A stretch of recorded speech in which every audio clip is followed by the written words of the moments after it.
నమస్కారం. ఇక్కడ ఈరోజు ముఖ్యంగా ఏంటంటే మన గారకుంట తండకు గడ్డిపల్లి కృషి విజ్ఞాన కేంద్రం నుంచి రావడం జరిగింది. నా పేరు కిరణ్. గడ్డిపల్లి కేవీకేలో మృత్తిక శాస్త్రవేత్త విభాగంలో పనిచేస్తున్నాను.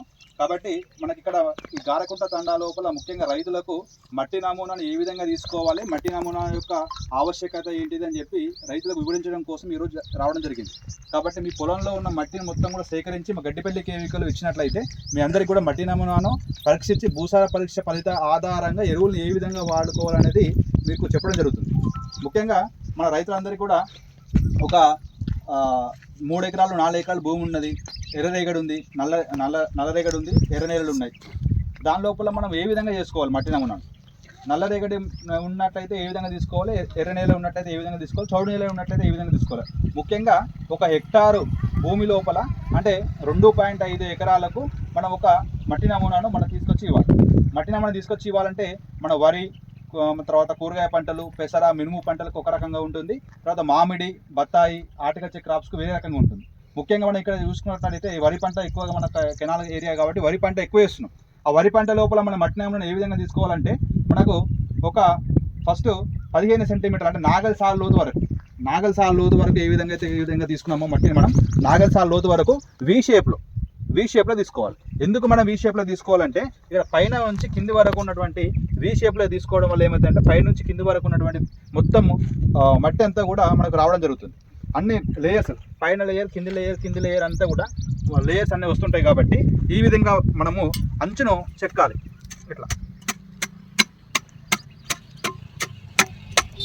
ఇట్లా ఈ విధంగా అంచును చెక్కాలి. ఈ విధంగా మనము అంచును చెక్కిన తర్వాత ఆ లోపల ఉన్నటువంటి మట్టి ఏదైతే ఉందో ఆ మట్టిని తీసుకొచ్చి ఒక దగ్గర పోసుకోవాలి. అట్లా ఎకరానికి మనం 5 నుంచి 6 గుంటలు తీసుకోవాలి.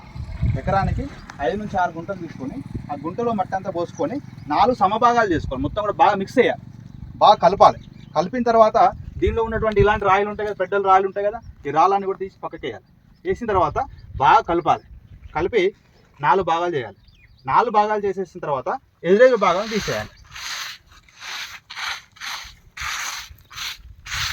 ఈ విధంగా ఈ 2 ఎదురు భాగాలు తీసేయాలి.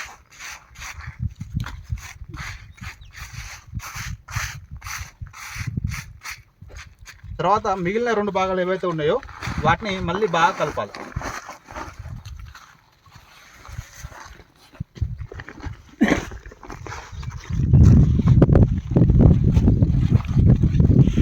బాగా కలపాలి. మళ్ళీ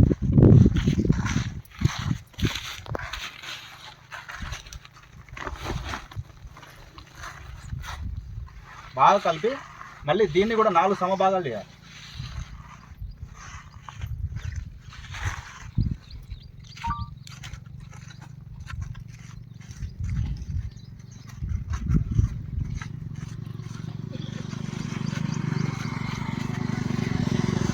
ఇప్పుడు 4 సమభాగాలు చేసినప్పుడు ఫస్ట్ ఈ 2 భాగాలు తీసేసాం కదా, తర్వాత ఇప్పుడు ఈ 2 భాగాలు తీసేయాలి.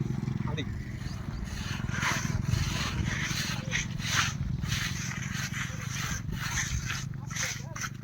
తీసిన తర్వాత మిగిలిన 2 భాగాలు బాగా కలపాలి. ఈ 2 బాగా కలపాలి.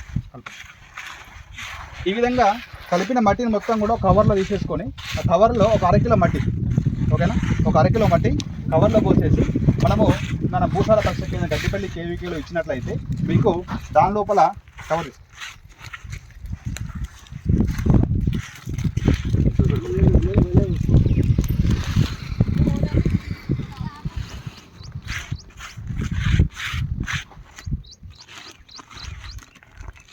ఓకే. ఇప్పుడు ఇది 1/2 కిలో మట్టి ఉంటుంది.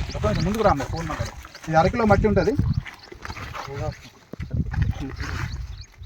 ఈ 1/2 కిలో మట్టి లోపల ఏం చేస్తామంటే రైతు యొక్క పేరు, village, mandal, Aadhaar card number, survey number, ఈరోజు యొక్క తేదీ రాసి మన గడ్డిపల్లి కేవీకేలో ఇచ్చినట్లయితే మీకు వారం రోజుల లోపల మన భూమి లోపల ఎలాంటి పోషకాలు ఉన్నాయి, తక్కువ ఉన్నాయా, ఎక్కువ ఉన్నాయా, నత్రజని ఏ విధంగా ఉంది, భాస్వరం ఏ విధంగా ఉంది, పొటాషియం ఏ విధంగా ఉంది, సూక్ష్మ పోషకాలు ఏ విధంగా ఉన్నాయి, తర్వాత పిహెచ్, ఉదాజని, లవణ సాంద్రత ఏ విధంగా ఉంది, అంటే మన భూమి లోపల చౌడు ఉందా లేదా, అవన్నీ కూడా మీకు భూసార పరీక్ష ఆధారంగా ఏ విధంగా ఎరువులను వాడుకోవాలి అని చెప్పి మనందరికీ కూడా ఒక సాయిల్ హెల్త్ కార్డ్ అనేది కూడా ఇవ్వడం జరుగుతుంది.